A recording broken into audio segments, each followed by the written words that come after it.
तो छोड़ो, उत्तर प्रदेश में जो बाई इलेक्शन हुए उन बाई इलेक्शन में भी इसका दुरुपयोग हुआ है। सत्ता के मद में अधिकारियों का बेजा इस्तेमाल करके प्रधानों को धमकाना, कोटेदारों को धमकाना, गांव में छोटे छोटे जो कर्मचारी हैं उनके माध्यम से दबाव बनाना और दबाव बना करके भारतीय जनता पार्टी चुनाव जीतने का काम करती है। जनता मुकाबला करेगी। बेईमानी के एक पराकाष्ठा होती है, बिहार हो, यूपी हो या अन्य राज्य हो, जब लोकतंत्र में सरकार अपने अधिकार का बेजा इस्तेमाल करेगी तो जनता उठ खड़ी होगी और जनता ही के द्वारा ही परिवर्तन होता है और फिर होगा। उत्तर प्रदेश में भी आने वाले समय में 2022 में बड़ा परिवर्तन होगा और भारतीय जनता पार्टी हटेगी, समाजवादी पार्टी की सरकार आएगी। विपक्ष की जो भूमिका होनी चाहिए कहीं न कहीं वो नहीं दिख रही है, क्योंकि न तो विपक्ष कभी महंगाई के मुद्दे पर सड़क पे आया, न फिर रोजगार के मुद्दे पर आया।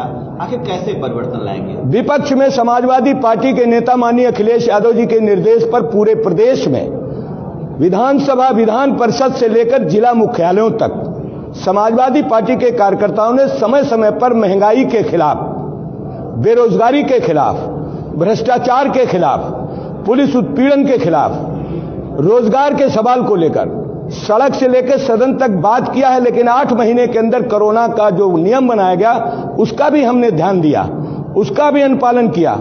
जनता की समस्याओं को, किसानों की समस्याओं को, मजदूरों की समस्याओं को समाजवादी पार्टी के कार्यकर्ता, समाजवादी पार्टी के नेता लगातार उठाते हैं। बिहार में जिस तरीके प्रदेश अध्यक्ष समाजवादी पार्टी है। आप सभी पत्रकार भाइयों का धन्यवाद और विशेष करके जिला अध्यक्ष जी का धन्यवाद जिन्होंने मुझे आपसे वार्ता करने को मौका दिया। हमारे आने का मकसद साफ है। गोरखपुर फैजाबाद सीट का शिक्षक एमएलसी का चुनाव हो रहा है। गोरखपुर फैजाबाद शिक्षक एमएलसी समाजवादी पार्टी के उम्मीदवार हैं अवधेश कुमार यादव, जो हमारे दाहिने बैठे हुए हैं।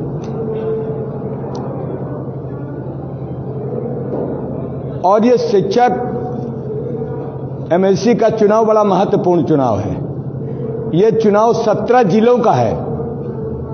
17 जिले के पढ़े लिखे लोग जो उच्च शिक्षित हैं उन लोगों का चुनाव है जिन शिक्षकों का देश के निर्माण में बहुत बड़ा योगदान है।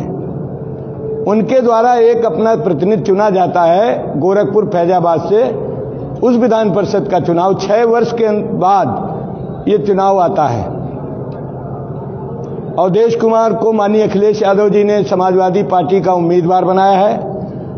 हम सभी शिक्षक भाइयों से कहने आए हैं कि शिक्षा में जो भी परिवर्तन किया, शिक्षा में जो भी सुधार किया, शिक्षकों के हित में जो भी काम हुआ वो समाजवादी सरकार में हुआ।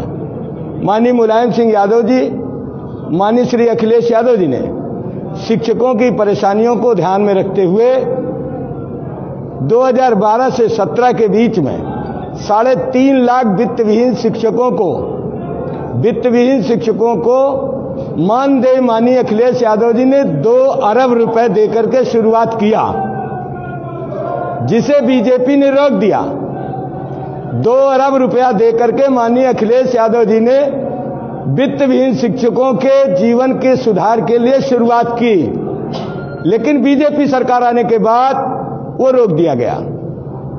1,72,000 शिक्षा मित्रों को माननीय अखिलेश यादव जी ने 3,500 से 35,000 तक का शिक्षक बना दिया, लेकिन उसे भी बीजेपी ने उलट दिया। 1,72,000 शिक्षा मित्र, 3.5 लाख वित्तविहीन शिक्षक का जीवन बहुत अंधेरे में है। और शिक्षकों को बीजेपी ने बहुत सब्जबाग दिखाया। 4 वर्ष के अंदर बीजेपी सरकार ने शिक्षकों के हित का कोई काम नहीं किया, चाहे वो तदर्थ शिक्षकों की नियुक्ति का मामला हो, चाहे उनके विनियमितीकरण का मामला हो। बीजेपी ने शिक्षकों के साथ बहुत विश्वासघात किया और ये निर्वाचन आया है तो हम शिक्षक भाइयों से कहने आए हैं कि समाजवादी पार्टी के उम्मीदवार जो माननीय अखिलेश यादव जी द्वारा अधिकृत किए गए हैं उनका अपना सहयोग दें, अपना वोट दें, प्रथम वरीयता का वोट दें। इस उद्देश्य को लेकर हम आज गोरखपुर फैजाबाद शिक्षक एमएलसी चुनाव के निर्वाचन क्षेत्र के जनपदों में शिक्षकों से निवेदन करने के लिए घूम रहे हैं। अध्यक्ष जी, जिस तरीके से अब कोरोना का खतरा बताया जा रहा है, क्या लगता है ये बिहार चुनाव के चलते सरकार उसको दबा रही थी, अब कह रही है कि बढ़ गया, क्या स्थिति है? सही सवाल है आपका। जिस समय 22 मार्च को उत्तर प्रदेश में जनता कर्फ्यू लागू हुआ, 25 मार्च को देश में लॉकडाउन लागू हुआ, तब भारत के प्रधानमंत्री ने कहा था 21 दिन के अंदर हम कोरोना को खत्म कर देंगे। तरह तरह के विज्ञापन दिए गए, जनता से सहयोग मांगा, ताली बजाओ, थाली बजाओ, दीपक जलाओ, मोमबत्ती जलाओ, टार्च जलाओ, ये बातें कहकर के जनता का सहयोग मांगा गया और पूरे देश की जनता ने सहयोग किया। लेकिन 21 दिन का लॉकडाउन बीजेपी द्वारा सही ढंग से नहीं लागू किया गया। इस देश के अंदर कोरोना महामारी को बढ़ाने में बीजेपी सरकार ने घोर लापरवाही की, जिसकी वजह से उत्तर प्रदेश में तमाम प्रवासी मजदूरों की जान चली गई। बहुत लोग इलाज के अभाव में दूसरी बीमारियों के लोग मौत के मुंह में समा गए। कोरोना वैश्विक महामारी 9 महीने से चल रही है। बीजेपी का दावा खोखला निकला। बीजेपी ने सब लोगों से सहयोग मांगा, उद्योगपतियों से मांगा, विधायक सांसदों से मांगा, कर्मचारियों से मांगा, कर्मचारियों के वेतन में कटौती की, विधायकों के वेतन में कटौती की, लोकसभा राज्यसभा के सदस्यों के वेतन में कटौती की, उनकी निधियां ले ली और विशेष आर्थिक पैकेज की घोषणा की। लेकिन कोरोना वैश्विक महामारी भारत में बढ़ती जा रही, उत्तर प्रदेश में बढ़ती जा रही है। जांच के सही इंतजाम नहीं है। अभी भी विज्ञापन आते हैं कि मत करो ढिलाई, अभी नहीं बनी दवाई। तो आप 21 दिन के अंदर कोरोना को भगाने की बात करते थे, आज साल होने जा रहा है, कोरोना नहीं रुका। इसी तरीके से उत्तर प्रदेश में तमाम बीमारियां हैं, चाहे वो इंसेफ्लाइटिस हो, चाहे डेंगू हो। डेंगू से भी लोगों की जान जा रही है। हम जिस इलाके के रहने वाले हैं, मैं अपने गांव का उदाहरण देता हूं। एक छोटे से गांव में 11-11, 12-12 लोग डेंगू से मर गए। इस कोरोना के जो भयावह स्थिति है, उसमें दूसरी बीमारियां जो हैं उनसे लोग मर रहे हैं। नर्सिंग होमों में दवाई नहीं, उनकी भर्ती नहीं हो रही है। सरकारी अस्पतालों में भारी अव्यवस्था है, दुर्दशा है। जो आदमी अस्पतालों में दवाई के अभाव में, इलाज के अभाव में जान दे रहा है, ये देश के लिए बहुत बड़ा दुर्भाग्य है। बिहार में 10 दिन पहले अभी चुनाव हुआ है। जब तक चुनाव था तब तक किसी पार्टी ने, या तो भारतीय जनता पार्टी या विपक्ष, किसी ने एक बार भी नहीं कहा कि कहीं कोरोना है। लेकिन चुनाव खत्म होते ही, भाजपा की सरकार बनते ही फिर एक बार हवा बताई गई कि कोरोना फिर फैल रहा है, फिर से लॉकडाउन हो जाएगा। तो क्या लगता है कि कोरोना को केवल भाजपा उपयोग कर रही है, उसको भुना रही है, क्या कहें?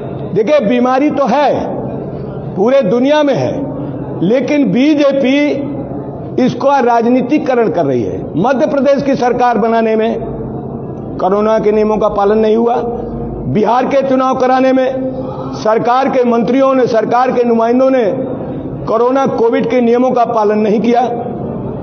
और उत्तर प्रदेश के अंदर जहां जहां भी चुनाव हुए, बीजेपी के लोगों ने, सरकार में बैठे हुए लोग कोरोना कोविड के नियमों का पालन नहीं किया, जिसकी वजह से कोरोना उत्तर प्रदेश के अंदर भी अपने पैर पसार रहा है। यह हम सब के लिए चिंता का विषय है। उत्तर प्रदेश में बेटियां सुरक्षित नहीं है। सही है, पूरे प्रदेश के 75 जिले में महिलाओं का जीवन असुरक्षित है।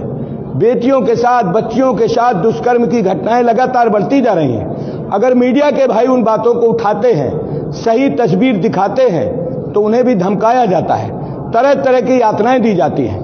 और जनता के जो लोग कानून व्यवस्था के सवाल को उठाते हैं, उनको भी धमकाया जाता है, उनके ऊपर लाठियां चलाई जाती है, उनके ऊपर संगीन धाराओं के मुकदमे लगाए जा रहे हैं। इस प्रदेश के अंदर जंगल राज है, कानून नाम की कोई चीज नहीं है, सिर्फ हवाई बातें हो रही हैं। अभी हाल ही में चुनाव हुआ, चाहे बिहार का चुनाव हो, चाहे उत्तर प्रदेश